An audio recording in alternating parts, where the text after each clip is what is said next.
Good morning, good morning, good morning po sa ating lahat. Good morning sa kasama ko sa sanctuary.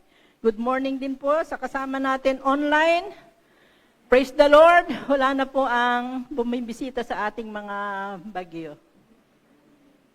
Nadarama na po ba ninyo ang simoy ng Kapaskuhan? Yes, busy na po ang lahat, kabibili ng mga gifts. Andyan niya sinyales ng mas matraffic pa. Yung pong iba na traffic, kaya po medyo hindi po sila naka-attend. Na-traffic po sila kung saan. Meron po bang napuyat kagabi? Kaabang ng susunod na kabanata kung saan ilalagay na hospital si attorney. Parang hindi nyo alam. Pero sabi ko, pwede naman sa Moristela. Kilala niyo po ba si attorney? Opo, dahil po dyan talagang kailangan po nating ipanalangin ang ating bansa. And bago po mag-election ay nabanggit ko na po ang bagay na mangyayari sa ating pong bansa. And ito po ay pasimula na ng mga hindi pagkakaunawaan. Ang napakahirap po ay pag hindi po nagkasundo ang mga pinuno ng ating bansa. Pagka nagkahati-hati ang Senado, ang Kongreso, ang mga kapulisan, kasama po ang mga kapulisan, yan po ay mga hudyat ng yun po sinabi ko last bago po mag-election. And miski po magkaroon ng kung ano pang kaganapan sa ating paligid, we believe that the God of heaven armies is by our side. Napakaganda po ng awit ng ating mga kapatid. Nakapagbigay po sa atin ng kasiguraduhan ng pag-asa. Kaya bago po ako mag-preach ng iba, let us declare.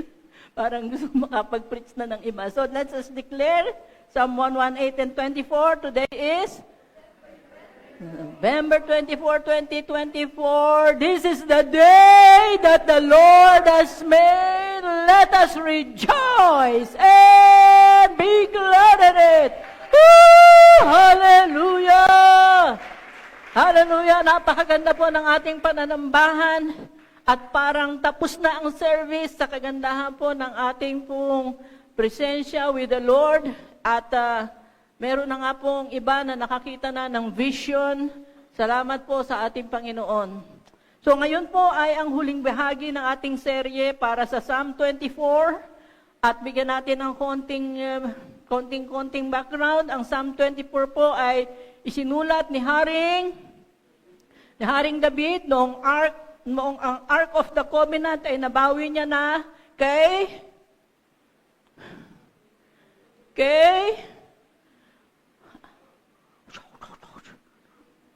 Obed-Edom, di ba? Binawi na ito kay Obed-Edom at nagkaroon po ng isang napakalaking celebration sa pag-uwi ng Ark of the Covenant. Nagkaroon ng fiesta, hindi lamang po sa isang barangay, but the whole Israel ay nagkaroon po ng isang malaking fiesta na ang daming awitan, ang daming pagkain, ang daming sayawan, iba't ibang uri ng mga instruments ang ginamit para po magkaroon ng tugtugan.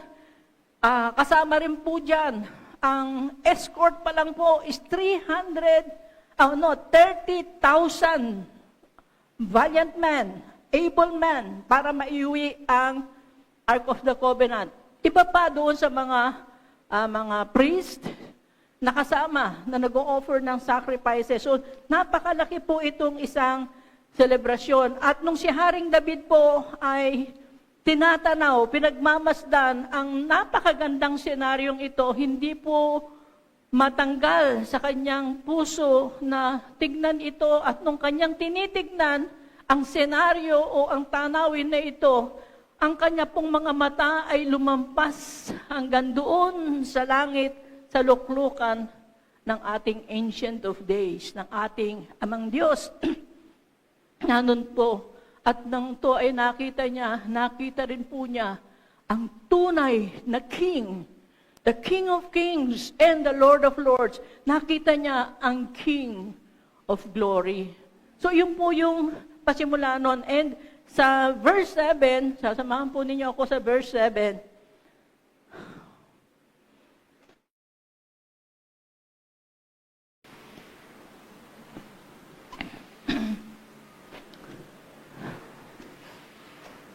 Sa verse 7 po, ang sabi niya ay, "Lift up your heads, you gates, be lifted up, you ancient doors, that the King of glory may come in." Who is this King of glory? The Lord strong and mighty, the Lord mighty in battle. So, nakita po ni David, humihingi ng permiso ang mga nasa labas ng gate.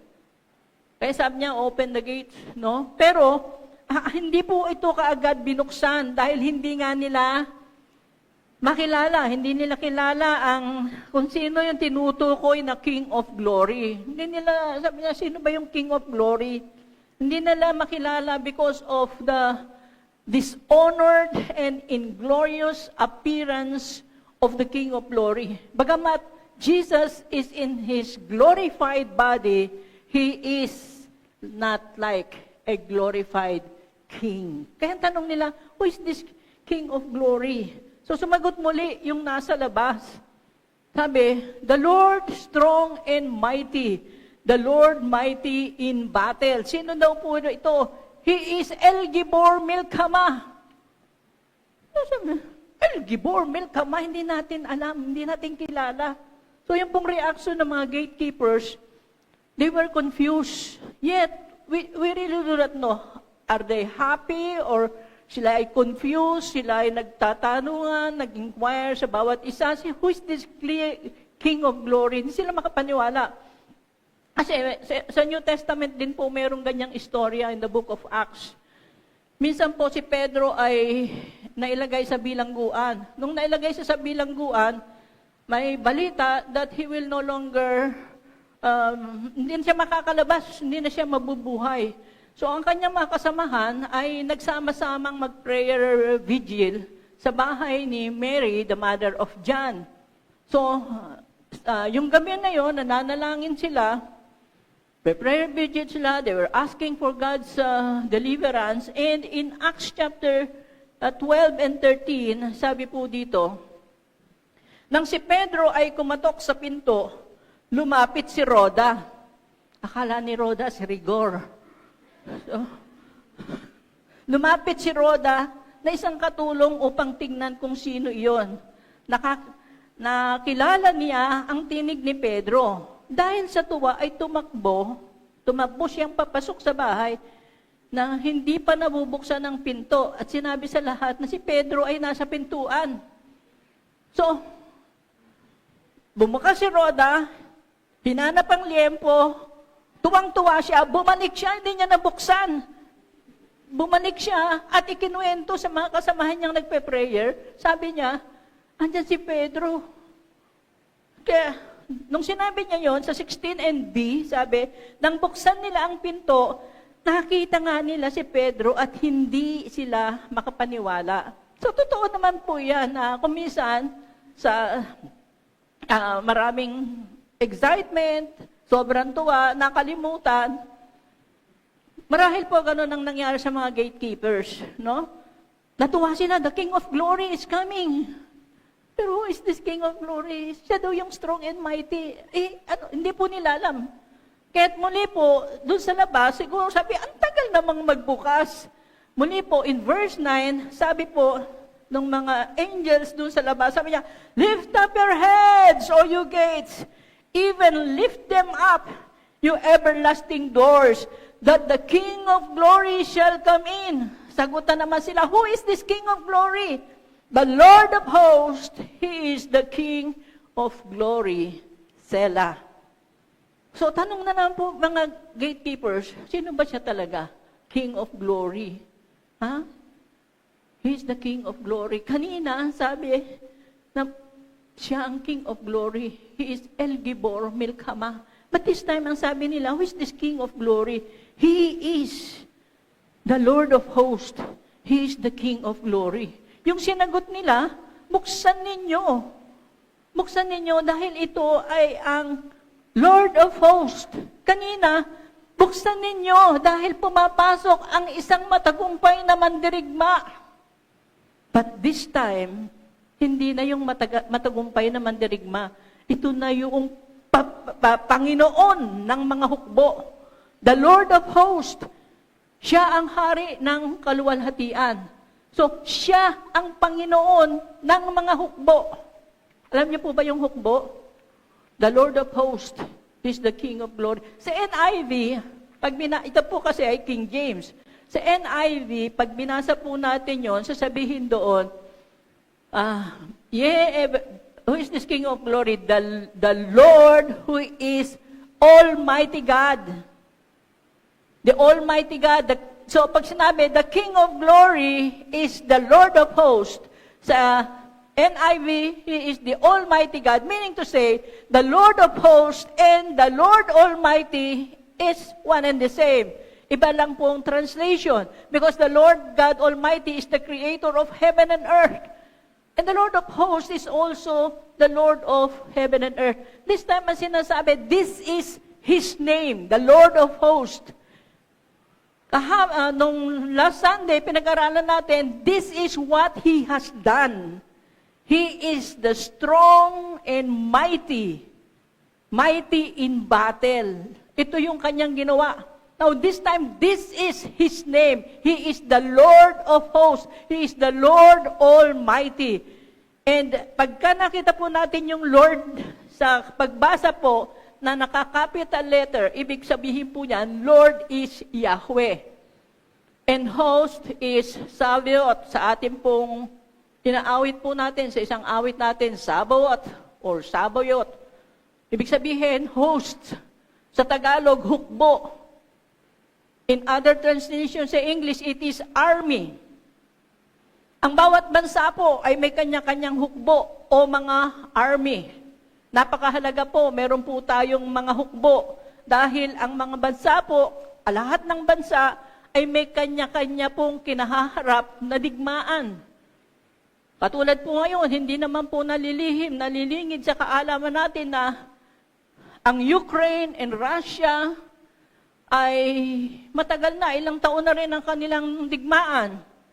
Ang Israel, mahigit 1 taon na ang kanilang digmaan. And siguro 5 years, 7 years, meron na naman silang digmaan. Walang katapusan. Kaya marami silang army, marami silang hukbo, marami silang mga tauhan, marami silang kawal. Ganon din po ang ating bansa. Dahil sa banta ng pananakop ng China, sa kabuuan ng Asia, ang ating pong hukbo, ang ating army, ay naghahanda riyan. Meron po tayong paghahanda because there is an impending war coming in. Nakalagay po, sabi ni Donald Trump, maaaring magsiklab na ang Third World War. Parang, pag hindi po tayo nagbabasa ng news, hindi po natin yan alam. Wala po tayong pakialam dyan. Pero ang Pilipinas po ay meron ding hukbo. Ang tawag po sa ating hukbo is Philippine Army, na kung saan miyembro po ang ating isang general dito na retired.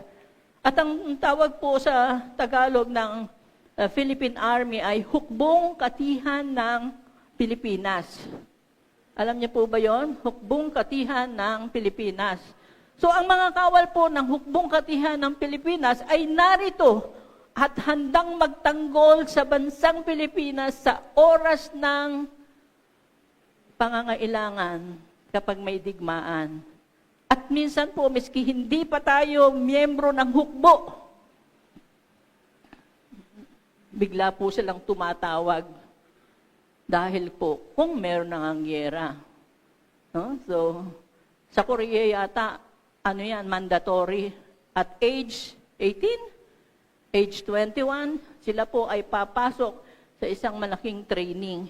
So dito ang sinasabi natin sa Psalm 24, ang King of Glory is the Lord of Hosts. And it means also, Lord of the angel armies. Yan po yung inabit ng ating mga kapatid na swak sa ating pong pag-aaralan. So ang Lord of Hosts is also Lord of angel armies. At ito po ay nabanggit ng mahigit 250 times in the Bible. At pinakamarami po ay sa Book of Isaiah and Jeremiah. Parang 3 or handful lang sa New Testament. So, ang mga hukbo po na ito surround the throne of God. In 1 King 22 and 19, basahin po natin, sabi diyan, and he said, hear thou therefore the word of the Lord. I saw the Lord sitting on his throne, and all the host of heaven standing by him on his right hand and on his left. Sa Tagalog ang sabi, at sinabi ni Mikaya, kaya't iyong dinggin ang salita ng Panginoon. Nakita ko ang Panginoon na nakaupo sa kanyang trono, at ang buong hukbo ng langit ay nakatayo sa tabi niya sa kanyang kanan at sa kanyang kaliwa. So ang throne of God, the throne of God is surrounded by God's army. Kung ang trono po ng Diyos ay ganito, diyan po ay napakaraming army, hukbo. Okay po, ang ating nga pong vice presidente, nagagalit siya dahil ang dami daw military na nakabantay sa kanya. Hindi po niya kalaban yun. Dineploy po ang army na yan so that siya ay bantayan. Ganun po kahalaga ang pinuno. Sa Daniel 7, verse 9 and 10, sabi ni Daniel, as I looked, thrones were set in place, and the Ancient of Days took his seat. His clothing was as white as snow, and hair of his head was white like wool. His throne was flaming with fire, and its wheels were all ablaze. The river of fire was flowing, coming out from before him. Thousands upon thousands attended him. 10,000 times 10,000 stood before him. The court was seated, and the books were opened. Ibig sabihin po dito ay mayroong hindi mabilang na army ang ating Diyos. Sa kanyang trono ay nakapila ang napakaraming mga hukbo.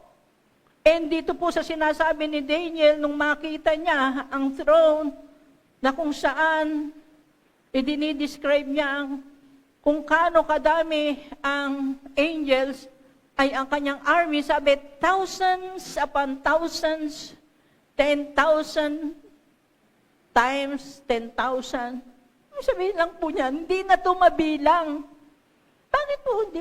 Napakalaki po naman ang kalawakan. Napakalaki ng trono ng Diyos. Napakalawak po. Yan pong nakikita, abot ng ating mga mata. Ay hindi pa po yan. Napakalawak po. Kaya po kung ang mga angels ay 10,000, 10 times 10,000, ganun po ang description, hindi mabilang laksa-laksa. Ganun din po ang tao na darating in heaven. Napakadami po.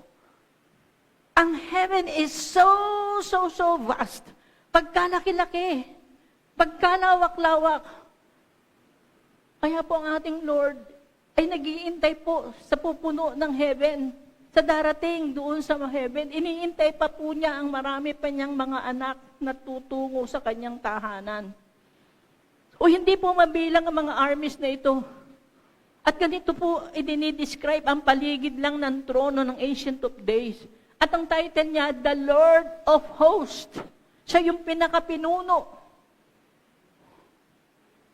Ang Lord of Hosts po ay unang nabanggit sa 1 Samuel chapter 1 and verse 3. Napag-aralan na po natin yan, yung the law of first mention. Kapag ito po ay binanggit ng unang beses, ito po ay mahalaga, ito po ay maraming pagkukuhanan ng pakahulugan. So the law of the first mention, and the Lord of hosts is first mentioned in 1 Samuel 1 and 3. Ganito po ang sabi, "And this man went up out of his city yearly to worship and to sacrifice unto the Lord of hosts in Shiloh. And the two sons of Eli, Hophni and Phinehas, the priest of the Lord, were there." Sa Tagalog, sabi niya, ang lalaking ito ay pumupunta taon-taon mula sa kanyang lungsod upang sumamba at maghandog sa Panginoon ng mga hukbo sa Shiloh. Na doon, ang dalawang anak ni Eli, na sina Hophni at Phinehas, ay mga pari ng Panginoon. So ang lalaki pong tinutukoy ay si Elkanah. Si Elkanah po ay asawa ni Hannah. Wala po silang anak. And yearly, sabi, siya po ay pumupunta doon sa lugar ng Shiloh upang maghandog at sumamba sa Panginoon. Alam na natin kung bakit. Nandun siya, nagbibigay siya. Ang tawag po doon sa Tagalog kasi ay nagpanata. Nagpanata po itong si Hannah. Gumawa pa siya ng panata sa Diyos because wala silang anak. And verse 10, minsan po si Hannah ay nanalangin. And sabi po sa verse 10, "And she was in bitterness of soul and prayed unto the Lord and wept sore." Sa Tagalog, buong pait na lumuluha si Hannah at taimtim na nananalangin kay Yahweh. Taimtim na, lumuluha na siya. Yung asawa niya, si Elkanah, taon-taon umaakyat na nag-offer. Pero walang nangyari. This time, si Hannah. Si Hannah po ay umiyak sa Diyos. Kasi taon-taon, aakyat si Elkanah, pagbaba niya, excited si Hannah, dadaan ang araw, ang buwan, wala na naman siyang anak, aakyat na naman, wala na naman. So, ang kanya pong sarili, alam niya, lagi na lang akong bigo. Bakit wala akong, hindi tinutugon ng aking Diyos ang aking panalangin, ang aming kahilingan? Ang sama po niya niyan, dadating yung taon, matatapos yung taon, eto na po yung pangalawang asawa ni Elkanah. Meron pong pangalawang asawa si Elkanah. Ang pangalan niya po ay Penina. Meron bang Penina dito? Ay, salamat naman at wala. So si Penina po ang pangalawang asawa. No? At pagbababa si Elkanah, tutuksuhin pa si Hannah. So, napipikon na si Hannah. Napipikon siya dahil itong si Penina ay maraming anak. Pero, mahal ni Elkanah si Hannah. Ang mahal ni Elkanah ay si Hannah. At si Hannah po ay nanalangin. Ganito po ang panalangin niya. "And she vowed a vow and said, O Lord of hosts, if thou wilt indeed look on the affliction of thine handmaid, and remember me, and not forget thine handmaid, but will give unto thine handmaid a man-child, then I will give him unto the Lord all the days of his life, and there shall no razor come upon his head." Sa Tagalog, ang sabi niya po, siya'y gumawa ng ganitong panata, "O Panginoon ng mga hukbo, O Lord of hosts, kung tunay na iyong titignan ang pagdurusa ng iyong lingkod, ay aalalahanin ako at hindi kalilimutan ng iyong lingkod, kundi iyong pagkakalooban ng iyong lingkod ng anak na lalaki. Aking ibibigay siya sa Panginoon sa lahat ng araw ng kanyang buhay at walang pang-ahit na dadaan sa kanyang ulo."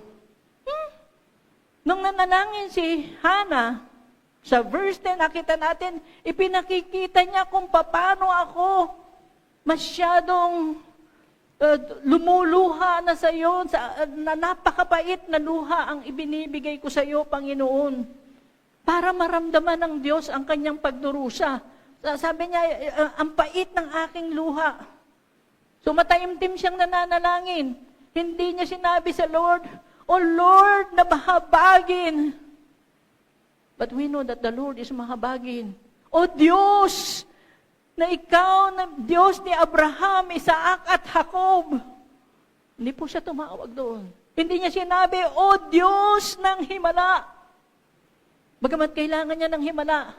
Hindi niya sinabi, O Diyos ng himala, maghimala ka sa aking buhay. Hindi po ganun ang panalangin ni Hannah. Ang sabi ni Hannah, when Hannah prayed, she prayed not to a gentle God, but she prayed to the Lord of hosts. Hindi siya nanalangin, oh, my loving Heavenly Father. Hindi po siya nanalangin ng gano'n. Oh, the Lord of Jacob. Hindi po siya nanalangin ng gano'n. The Lord who is in Peniel, I want to see your face. Hindi po siya nanalangin ng gano'n. Ang panalangin niya, Panginoon ng mga hukbo, O Lord of hosts, the Lord of angel armies. Yun po ang tinawagan niya. Bakit po? Alam natin, ang mga hukbo, ang mga kawal, sabi natin kanina, yung Philippine Army ay nandyan to defend us. Nandyan sila upang tayo ipagtanggol sa digmaan, ipagtanggol sa mga laban. So, ang bansa po natin sa oras ng digmaan, eto na ang hukbo. Ang hukbong sandatahan ng Pilipinas, siya po ang tatakbo para po tayo ipagtanggol. So, ang panalangin ni Hannah, O Lord of hosts, O Lord of angel armies. Hindi po siya tumawag doon sa loving Heavenly Father. Bagamat alam natin that our Father is a loving Father, hindi po ganun ang kanyang tinawag. Bakit po? Si Hannah ay nasa isang digmaan. Alam ni Hannah, ako'y nasa digmaan. Anong klaseng digmaan? Ang digmaan ni Hannah is not against flesh and blood. Hindi tulad po ng ibang tao. Alam niya, ito si Peninas, ito lagi akong pinipika, lagi akong tinutokso. Hindi po si Peninas ang kanyang hinarap. Alam ni Hannah, katulad po ng paalala sa atin ni Pablo, sabi po sa atin ni Pablo in Ephesians 6:12, For our struggle is not against flesh and blood, but against the rulers, against the authorities, against the powers of this dark world, and against the spiritual forces of evil in the heavenly realms. Alam po ni Hannah, kaya sa verse 11, ang sabi po nila, kung tunay mong nakikita ang aking pagdurusa, Panginoon, kung tunay mong nadarama ang pighati ng aking puso. Hannah had struggled with infertility. Hannah is barren. Hindi siya magkaanak. Wala silang anak ni Elkanah. And barrenness, nung panahon na iyon, ay kahihiyan. At ito ang dahilan ng kanyang struggle, ng kanyang pagdurusa. Hindi kasalanan ni Peninas kung siya ay hindi manganak. Hindi kasalanan ng kanyang kapitbahay, hindi kasalanan ng mga anak ni Peninas kung wala siyang anak. It is siya at si Elkanah sa panahon natin, pwedeng ipatest ng fertility ata, pwedeng ipatest. Malalaman kung sinong problema. But noong panahon nila, wala naman.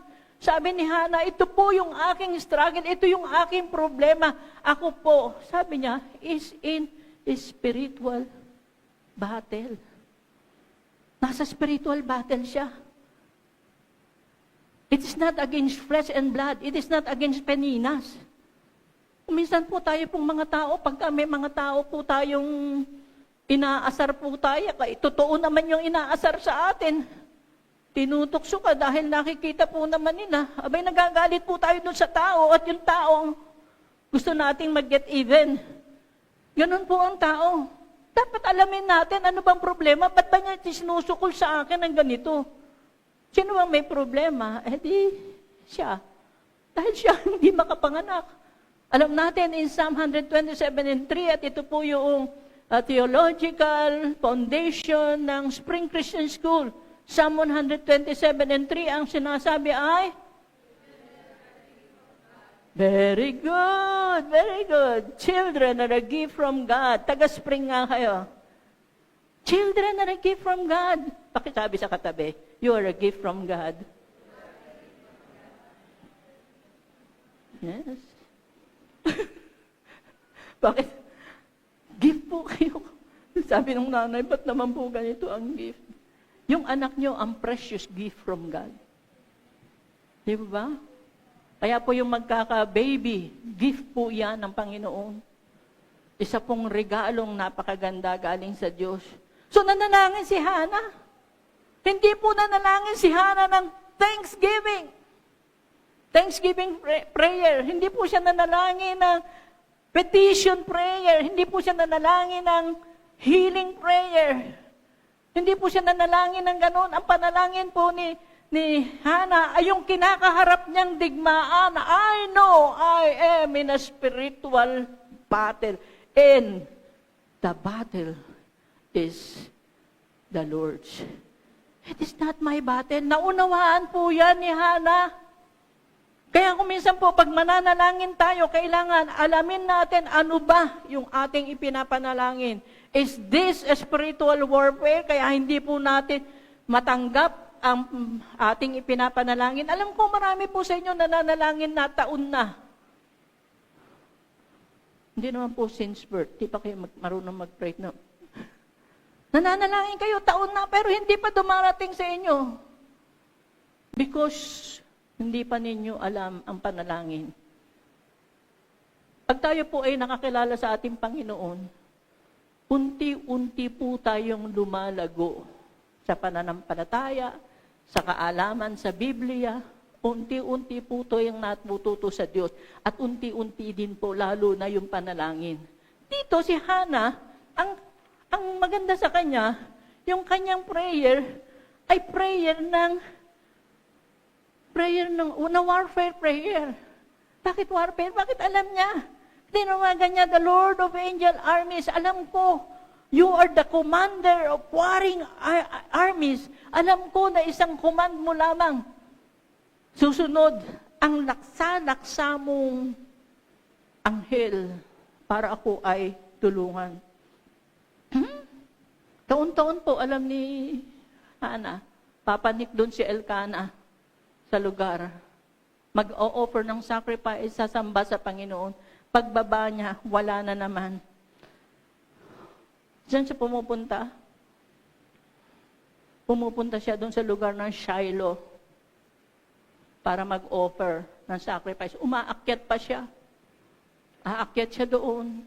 Tsaka siya mag-o-offer ng handog at sasamba. And napag-aralan na natin sa Bible, ang mga names ng tao, ng place, ay hindi po mawawala ng kabuluhan sa Diyos. So, ibig po natin sabihin, ang lugar na Shiloh ay mayroon pong ibig sabihin. Ang Shiloh po, from the verb shala, huwag niyo lang pong uulitin, kasi mangyayari sa kanya ay, shala lang po yan, shala. Huwag niyong uulitin. Okay, shala.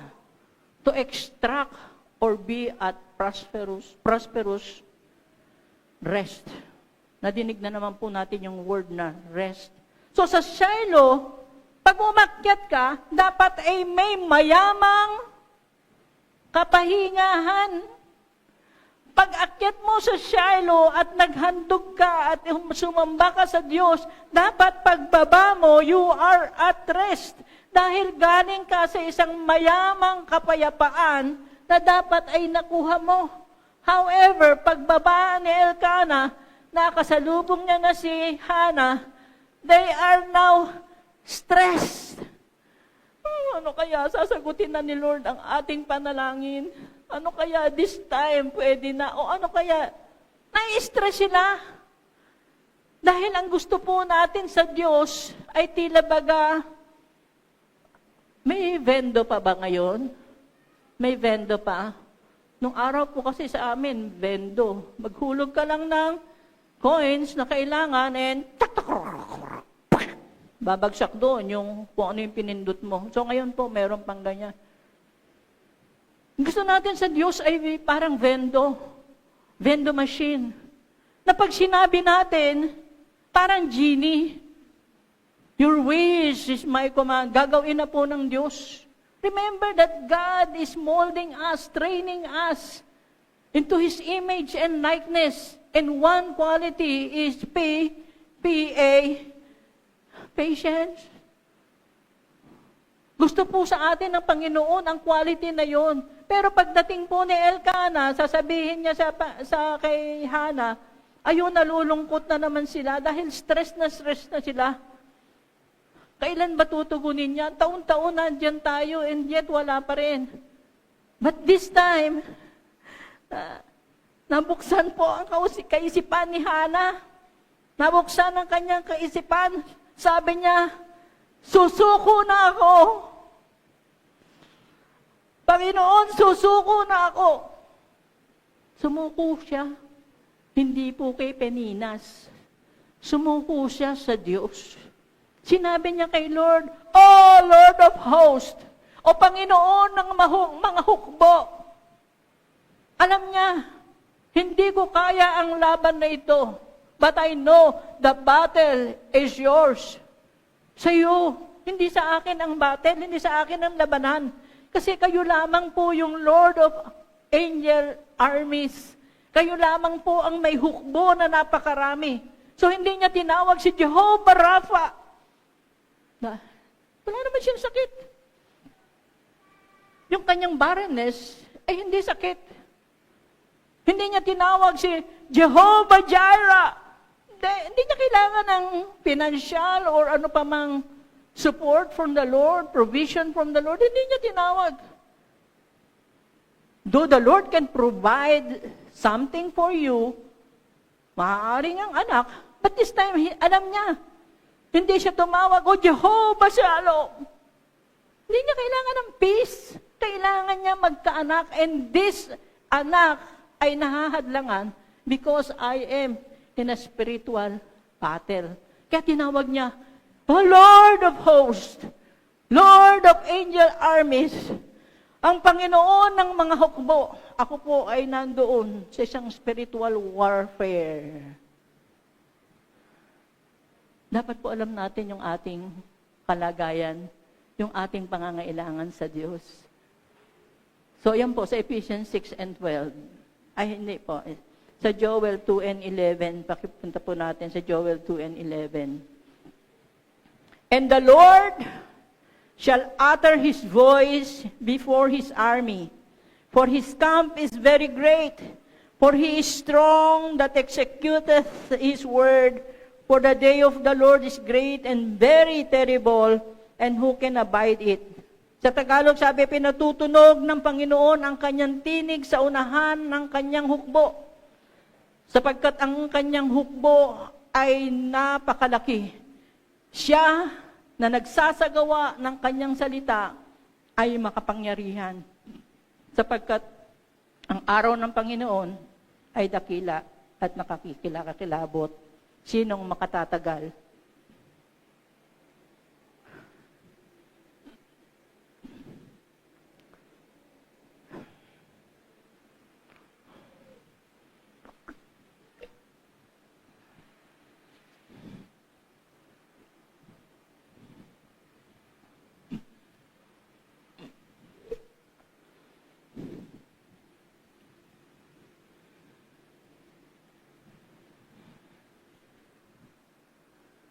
The Lord uttered His voice.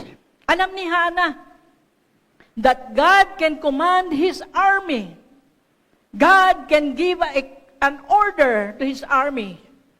And dito po sa istorya ni Joel, even the locust, mga balang, mga insekto, sila po ay susunod para isakatuparan ang sinasabi ng Diyos. Alam ni Hannah, because this is a revelation from God.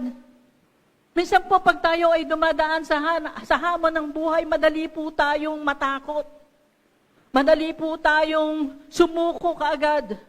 Madali po tayong bumigay. Yung po ating isip madaling bumigay. That is why we suffer. Yung iba nagkakaroon ng depression, nagkakaroon ng anxiety. Dahil pag dumaraan po sila sa hamon ng buhay, hindi makayanan ng kanilang isip. Bumibigay sila, nagkakaroon sila ng naapektuhan ang kanilang pag-iisip. Even po yung kanilang pagkatao, yung kanilang pakikitungo sa tao, naaapektuhan dahil sa hamon ng buhay. Pag dumating po ang hamon ng buhay sa atin, ay bumibigay na lang tayo, kaya po napakaraming pagkakataon, ang Satan, doon po tayo bumabagsak, sumusuko po tayo sa kanya. Dahil hindi po natin alam ang gagawin. Pero do you know that makikilala mo ang ating Diyos, makikilala mo ang kanyang karakter, makikilala mo kung sino siya sa mga oras na mabibigat na hamon ng buhay. The great man of God in the Bible, makikita po natin sila dyan. Yung mga nandun sa pillar of faith sa Hebrews 11, yung mga heroes of faith in Hebrews 11, sino po itong mga ito? Ang mga taong ito ay dumaan sa malaking hamon ng buhay. And why are their names andoon sa heroes of faith? Dahil napagtagumpayan nila ang hamon ng buhay. So nawa po ay wag tayong bumigay sa hamon ng buhay dahil dito natin makikilala ang Diyos. Katulad po ni Hannah, nagkaroon po siya ng revelation from God. When, in her depression, God revealed to her, who He is, that He is the Lord of hosts. Unang banggit, ang sabi po natin kanina, hindi pa to nakita ni Hannah doon sa mga naunang tao. Pero siya kanya, ni-reveal ni Lord, your situation is not against flesh and blood. It is a spiritual warfare. Inireveal po yan ng Panginoon kay Hannah. That is why, kaya po siya tumawag sa Diyos, sa Panginoon ng mga hukbo. In Ephesians 6, verse 10, ang sabi po dyan, finally be strong in the Lord and in His mighty power. Put on the full armor of God so that you can take your stand against the devil's schemes. Ito, binasa na po natin kanina. For our struggle is not against flesh and blood, but against the rulers, against the authorities, against the power of this dark world, and against the spiritual forces of evil in the heavenly realms. Sa Tagalog po, napakaganda, sabi niya bilang pangwakas ng pagpapaalala ni Pablo sa mga taga-Epeso, sabi niya, magpakatibay kayo sa kalakasang galing sa Panginoon. Ang ating kalakasan ay galing sa Panginoon.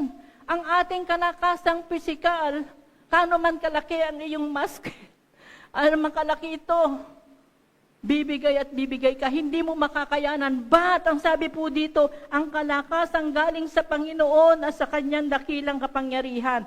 11, isuot ninyo ang buong kasuotang pandigma na kaloob ng Diyos upang mapaglabanan ninyo ang mga pakana ng dyablo.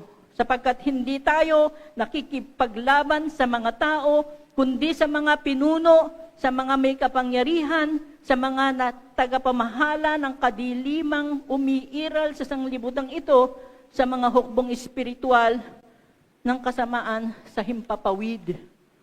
Sabi po ni Pablo, maraming pakana, schemes, ang mga dyablo, si Satan, ang dami niyang pakana sa inyo, ang dami niyang pakulo sa inyo, ang dami niyang invitation sa inyo na hindi niyo nahahalata.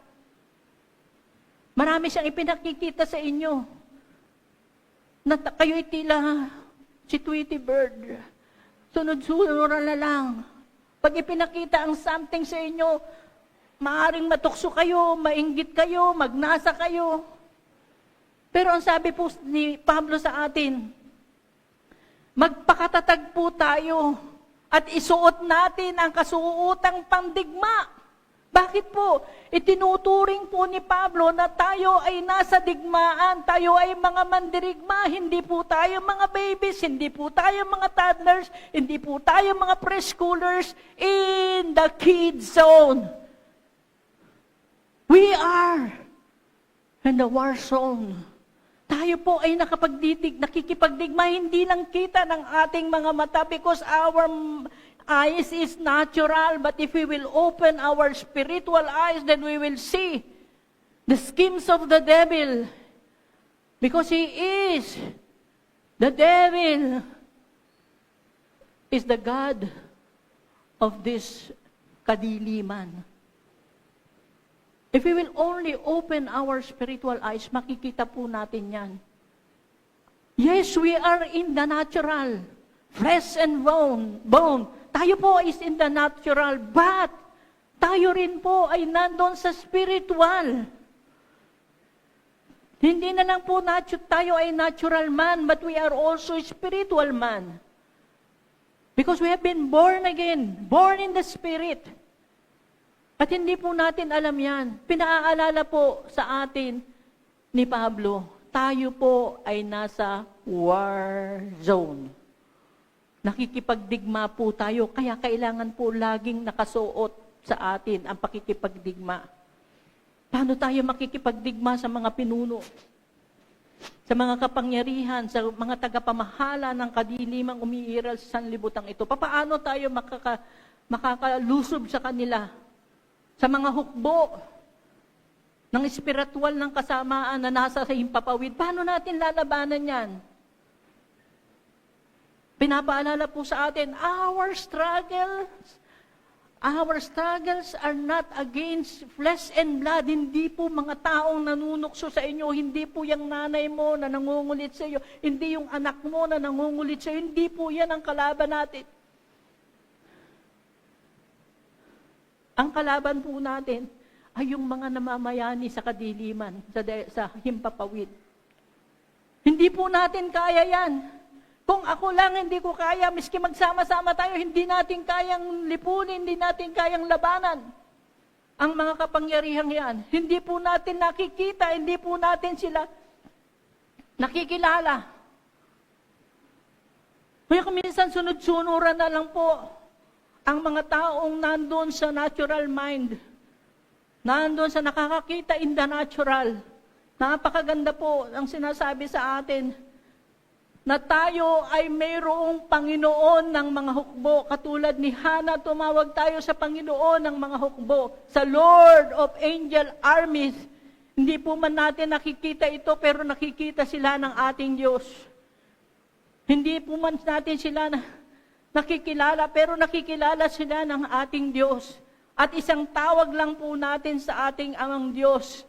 Tawagin po natin siya, not loving Heavenly Father, because we are not nagpapakyut sa ating loving Heavenly Father. Tawagin natin kung sino siya. That is why the Lord has many names and titles. Napakarami po pangalan ng ating Diyos. Why? Because in this time of need, you can call Him as He is. Dahil ito ay mga karanasan na ng mga tao in the Old Testament, in the New Testament. Ito'y karanasan na nila, kaya tinatawag nila Jehovah Jireh, because the Lord provided kay Abraham. Tinatawag siya Jehovah Shalom because nagbigay siya ng kapayapaan sa Israel. Know your needs. Tawagin ninyo ang ating Ama, loving Heavenly Father, sa ating prayer time, sa ating pong devotion. But in time of need, ano yung need? What is your need? And call upon His name. His name. Ano yung name niya? This time, His name is the Lord of Hosts, the Lord of Angel Armies. Tinatawag, who is this Lord of Angel Armies? He is always by my side. Ang sabi po ng ating awit kanina, inawit po ng ating mga kapatid kanina, sabi niya, I know who goes before me. Do you know who goes before you? I know who goes before me. I know who stands behind. The God of angel armies is always by my side. The one who reigns forever is a friend of mine. The God of angel armies is always by my side. Kaya nga po natin inawit yan eh. That you may know that there is always somebody. And this somebody is not just somebody, but He is the Lord of hosts who is always by our side. Nandyan siya sa ating tabi. Because sabi nga natin, every day, mayroon pong digmaan. May battle sa mind, may battle sa health, may battle sa finances, may battle tayo sa situation, may battle po tayo daily. And now, knowing that God is on our side, ang tanong, whom shall you be afraid? Sabi nung awit, whom shall, i-recite ko na lang, whom shall I fear? Whom shall I fear? No, nothing in this world. Alam niyo po, matapang po ako pag nagsasabi niyan because I know. But when I am alone, and struggle comes, hindi po ako ganyang katapang. That is why we need to study the Bible every day. We need to read the Bible every day. We need to hear songs na katulad po ng inawit ng ating mga kapatid. At mas maganda pa nga po kay Chris Tomlin. I did not say mas maganda pa. Kailangan po natin makinig ng mga ganyang awitin. Bagamat minsan-minsan umawit kayo, pantropiko. Okay naman po yan. Pero, kailangan po mas marami yung oras nyo. You are singing and dancing for the Lord. Dahil hindi mo po masasabi yan. Kailangan lagi po natin sa utak natin yung awit na yan. Okay po. Baka hit song po natin yan. Sa Psalm 24, 9 and 10, again, ang sabi po doon, lift up your heads, O ye gates, even lift them up, you everlasting doors, that the King of glory shall come in. Who is this King of glory? The Lord of hosts. He is the King of glory. The King of glory is coming in. He's not merely a victorious king, but as the sovereign of the universe. Yes, Jesus is a victorious king. He is a conquering king. But he is also the sovereign of the universe. He is the Lord of hosts. He is the Almighty God of the universe. Sa Genesis 2 and 1, ang sabi po doon, thus the heavens and the earth were completed in all their vast array. Okay, the phrase in all their vast array highlights the diversity and complexity of creation. Sa NIV, ang sabi, in all their vast array. Sa King James, ang sabi po ay,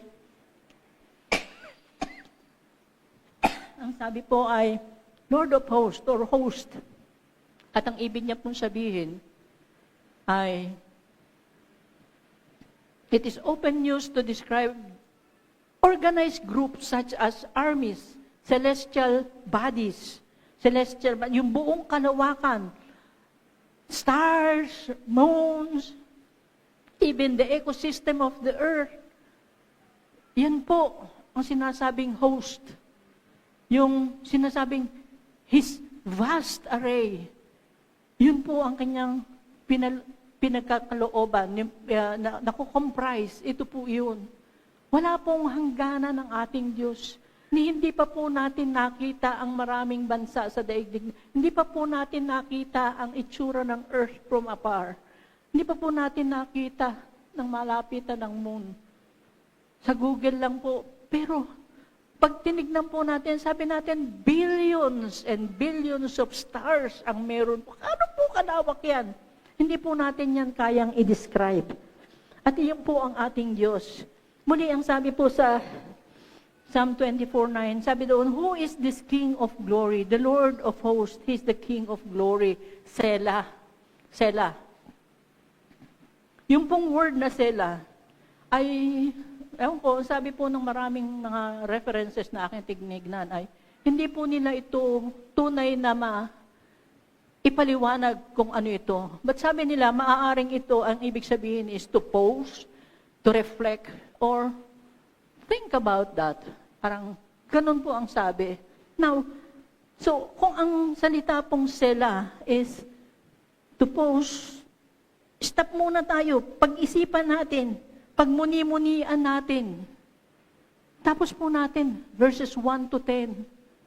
As I said kanina, ito yung last session natin para sa Psalm 24.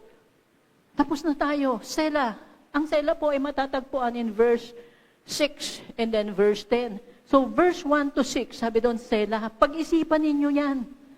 That the Lord is the Creator, the Maker. Tapos sabi, sa 7 and 10, sela, uli, sinabi po yan. Pag-isip-isipan po natin. Pagmuni-munihin po natin.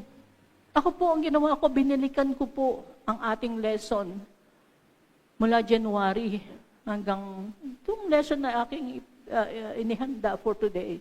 Binalikan ko po yan. Ano po ba yung aking nakita dyan? Doon po sa preaching ko ng January 21, 2024, ganito po ang sinabi, and I quote, "This year, God is inviting us to walk through the supernatural door to a greater revelation." Why? Because there is more to discover about God's character and purposes as we study the prophetic meaning of the word dalet. Dalet is for. So, meron pong sinasabi sa atin ng Panginoon, sa buong taon na ito, huwag po nating palampasin ang taong 2024 na hindi niyo po nakuha ng husto ang mensahe ng ating Panginoon. That there is more na nakikita, na ipapahayag ang ating Diyos sa atin. Huwag po nating palampasin, matatapos na 1 month na lang. O sabihin natin 4 weeks na lang or 5 weeks na lang, tapos na po ang 2024. And ano ang nakita nyo sa sinasabi ng ating Panginoon? So, this year, God is inviting us na kung saan, sinasabi niya doon, is inviting us to walk through the supernatural doors.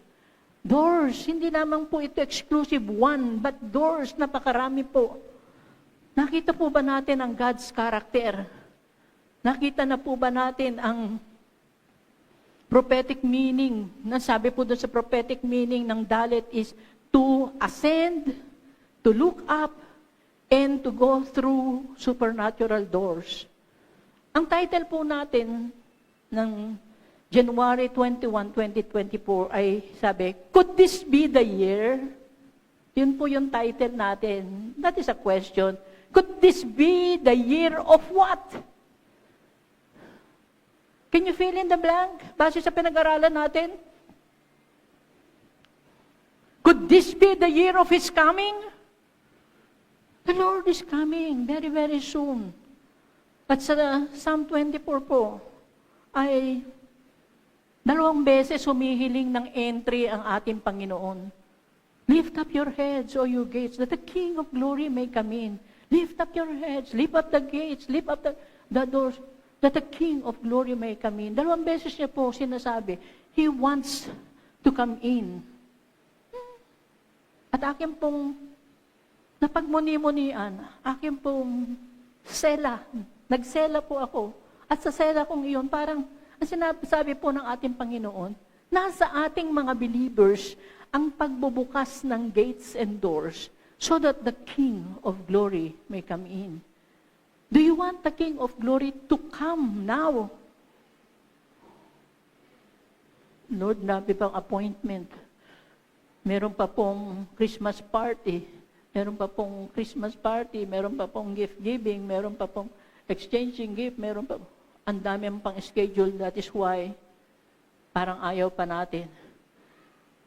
Pero pag nakita po ninyo ang supernatural door na yan, kung what is your schedule in heaven, katulad po ni John, sabi, come Lord Jesus, come. Gusto po natin, siya ay dumating na. Alam niyo po dun sa heaven, iniiyakan po natin yung ating mga mahal sa buhay. Pag naalala natin, the most memorable incident sa iyong buhay, yung mga mahal mo sa buhay na matay, umiiyak tayo na. Sila po tawa ng tawa doon, iiyak tayo, iyak dito. Ay, napakasarap ng buhay nila doon. Hindi po sila nag-aalala sa atin dito because they know one day we will have a great reunion in heaven. And we will also experience heaven na katulad nila ngayon. So this year, God is inviting us to walk through the supernatural door. Buksan po natin ang ating mga mata. Minsan po nababanggit ko po dito sa preaching ko, pag nagpe-preach po ako, sinasabi ko, kaming lahat sa SAF ay nakakaranas, na-encounter namin si Lord Jesus. Pag may worship service po tayong ganito, nakikita po namin, kami po ay nakakapasok doon sa supernatural door. Meron kami mga nakikita at minsan po ang saya-saya po namin dyan sa aming gathering. Dahil kung minsan po, merong tatlo, pare-pareho nang nakita. Kaya ma-imagine naman yan, na vision at magkakaibang tao, magkakaibang lugar, pare-pareho nang nakita. Maaari po sabi mo, nagkwentuhan na sila. O depende na sa kanila kung magdadayaan po tayo. Pero yung aming happiness, na maranasan, ma-experience ang vision from the Lord, passing through the supernatural door, nakikita namin doon ang isang karanasan na nais din po naming maging karanasan ninyo. Maging karanasan po ninyo, hindi lamang po ng SAF. Dalangin po namin yan sa SAF na tayong lahat po dito ay makaranas ng ganoong experience, ganoong encounter with the Lord. Wag niyo pong hayaan na ang 2023 po ay makalampas sa inyo na hindi niyo kayo nakakita ng vision. Wag niyo pong hahayaan na ang 2024 ay ibalik sa 2023 because that will not happen. 2025, we have a new message. For sure, meron tayong new message. Because our God is new every morning. And new every morning ang kanyang mercy, ang kanyang revelation, ang kanyang message. Meron na naman po, but wag po nating hayaan na ang 2024 ay lumampas na hindi po natin nakita ang nais po ng ating Panginoon sa atin. So ang gagawin po natin this morning, dahil gusto ko po maranasan ninyo, gagawin po natin yung message po ni Lord sa atin, to look up and lift up our heads. And as we look up and lift up our heads, Selah, think about it. Pause and meditate, reflect. Doon sa nakita natin for one whole year ng Psalm 24. Because ang sabi po, 4 is dalet, at ang prophetic meaning niya is to ascend, to look up, and lift up. Hayaan niyo pong ang inyong spirit ay umangat at makita natin po yung vision from the Lord. You can close your eyes, you can open your eyes, basta ang focus po, kailangan si Lord. Reflecting, Selah, sabi mo, Lord, Selah, gusto kong mag-reflect, gusto ko pong makita ang sinasabi mo sa akin for the whole year. So I invite you, tayo po tayong lahat, awitan natin si Lord. Kung sa palagay nyo, yung place po ninyo ay hindi kayo makakapag-concentrate, hindi kayo makakapag-focus, pwede po kayong lumapit dito. The space is so vast, so big, so wide. Pwede kayong lumapit dito because the anointing in this place is so strong. Kaya gano'n na lang po yung mga tao dito. The anointing is so strong. And the nearer you are sa throne of God, the nearer, mabilis mong makukuha ang flow ng Spirit. So I ask you now, this time, if you want your place, okay lang. Huwag niyong hayaang manakaw pa ang pagkakataong ito sa inyo. Concentrate on the Lord. Isipin ninyong mabuti. Reflect on the goodness of God, His character, His revelation, yung mga binigay sa atin ng ating Panginoon. Reflect on the goodness of God and in His endless love. His endless love para sa atin. So, we'll pause for a moment. Isipin niyo po si Lord, but do what the Lord says. Lift up your heads, look up, and think about our God.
and say you are God. Every man bow down and say you are King. Oh, hallelujah. So let's start right now. Why would we wait? King of glory, fill this place. I just want to be with you. I just want to be with you, King of glory. Oh, yes. King of glory, fill this place. I just want to be with you. I just want to be with you. Yes, the word. Bow down and say you are God. Yes. Every man bow down and say you are. Oh, yes. So let's start right now. Why would we wait? We can praise you now and then. Oh, yeah.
Just wanna be with you. Oh, oh, King of glory, fill this place. I just wanna be with you. I just wanna be with you. Oh, King of glory. Oh,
Thank you, Jesus. Thank you, Lord. Thank you, Father.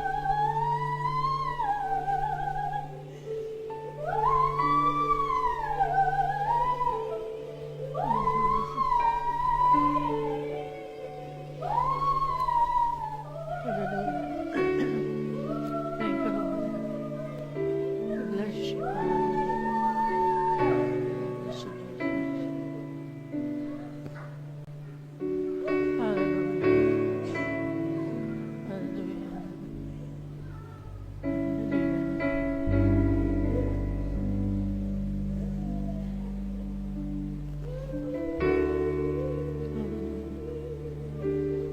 Hallelujah. Hallelujah. Thank you, Lord. Thank you, Father. Thank you, Jesus. Hallelujah. Hallelujah.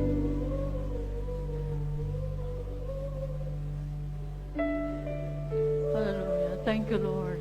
Thank you, Lord. Thank you, Lord. Thank you, Lord. Can you dance before the presence of the Lord? Can we dance before His presence? Can we dance before the presence of the Lord? Okay, can we dance before the presence of the Lord? Let's sing and dance in the presence of the Lord. And we'll sing in your presence. Sing, sing, sing. Woo! oh, we'll sing hallelujah till you come again. And we'll dance in your presence till you come again. We'll sing hallelujah till you come again. Woo!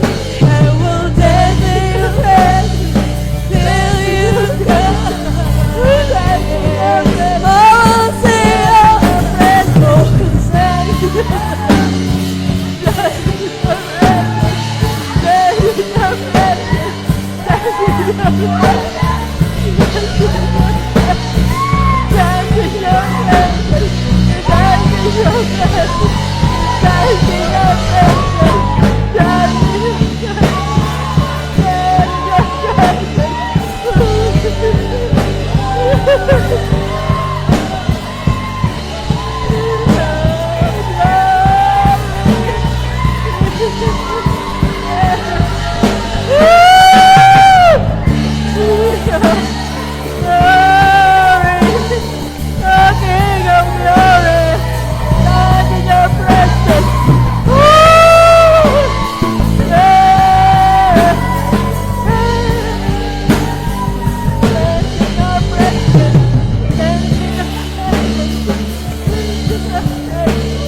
Thank you, Jesus. Thank you, Holy Spirit. Salamat, salamat po, Panginoon. Thank you for the joy. Thank you for your endless love, oh God. Thank you, Father. Thank you, Lord Jesus, our El Gibor Milkama, our Lord of hosts, the maker of heaven and earth, the God Almighty, the God who is faithful, the God who is strong and mighty. Oh, we worship you, we worship you, we worship you. You alone are worthy of all praises. You alone are who deserve all the glory. Oh, salamat, salamat po sa inyo, Panginoon. We thank you, Lord Jesus. We glorify you. We give you praise. Marami po salamat, Father God. Salamat po. And Father, we say, O Lord, in all of our heart, we long for the coming of our Lord Jesus Christ. Oh, we open the gates. We open the doors so that the King of glory may come in. Lord, we welcome your presence in our lives. We welcome your presence in our circumstances. We welcome your presence in our struggles. We welcome your presence in our tribulations. Oh, Father, we welcome you. Jesus, we welcome you. Holy Spirit, we welcome you. Gudun ka sa aming tahanan. And Father, we pray, touch every member of our family para po kaming lahat ay sama-samang sasamba sa inyo. Oh, we thank you, Jesus. We thank you, Lord. And we declare, Lord Jesus, we await your coming. Come quickly, Lord Jesus. Come quickly, Lord Jesus. Oh, we thank you and praise you. Bless your holy name, O God. Amen.